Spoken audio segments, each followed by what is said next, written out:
단 하루 만에 역사의 물줄기를 바꾼 태종 이방원의 결단, 그리고 우리가 몰랐던 왕권 완성의 충격적 진실을 파헤쳐 보겠습니다.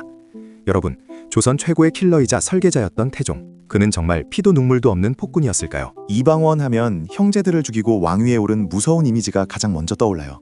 왕자의 난이라는 거대한 피해 폭풍을 일으킨 인물이잖아요. 맞습니다.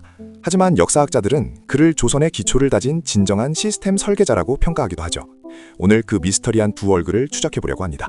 1400년, 이방원이 마침내 왕위에 오릅니다. 그가 즉위하자마자 던진 질문은 단 하나였습니다. 어떻게 해야 왕권이 영원히 흔들리지 않을 것인가? 잠깐, 여기서 우리가 주목해야 할 지점이 있습니다. 그는 왕 개인이 강해지는 것보다 시스템이 왕권을 보위하는 구조를 원했다는 사실입니다. 시스템이 왕을 지킨다니 구체적으로 어떤 의미인가요? 첫 번째 퍼즐은 바로 사병혁파입니다. 고려 말부터 권력자들은 누구나 자기만의 군대를 가지고 있었죠. 이방원 본인도 그 사병을 이용해 두 번의 난을 일으켰고요. 자신이 사병 덕분에 왕이 되었으니 누구보다 그 위험성을 잘 알고 있었겠네요. 남이 사병을 키우면 언제든 자신에게 칼을 겨눌 수 있다는 걸요. 정확합니다. 태종은 즉위하자마자 왕자들과 공신들이 가진 모든 무기를 압수하고 군대를 국가 소속인 3군부로 귀속시킵니다. 이 기록을 주목해야 합니다.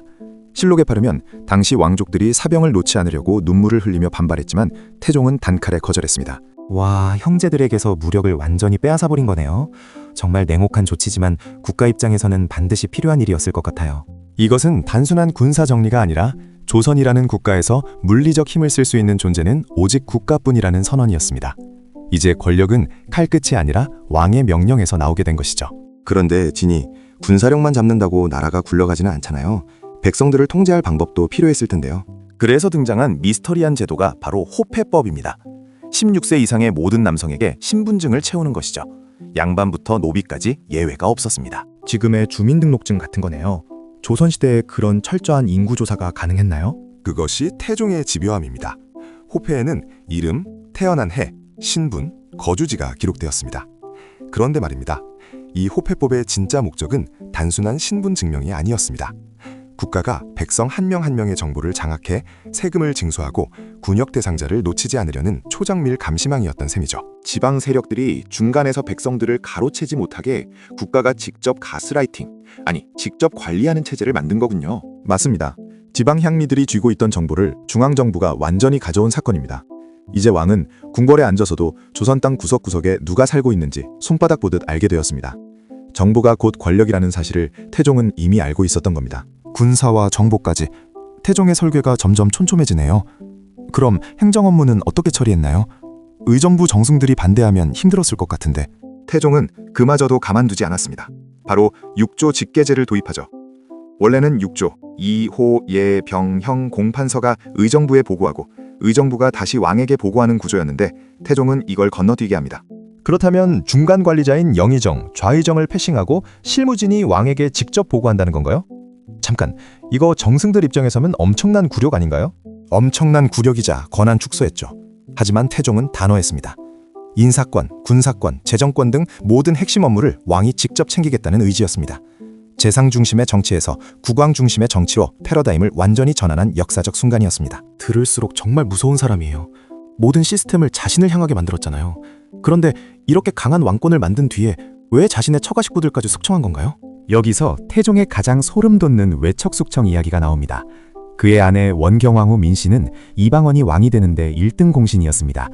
그녀의 형제인 민무구, 민무질 역시 엄청난 권력을 가졌죠. 가족인데, 자신을 도와준 은인들인데 설마 죽이기까지 했을까요? 태종은 망설이지 않았습니다.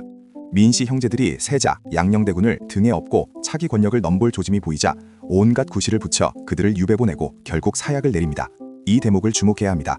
태종은 내가 죽고 나서 어린 왕이 등극했을 때 외척이 권력을 휘두르는 꼴을 절대로 볼 수 없다고 판단한 것입니다. 미래의 위협을 미리 제거한다.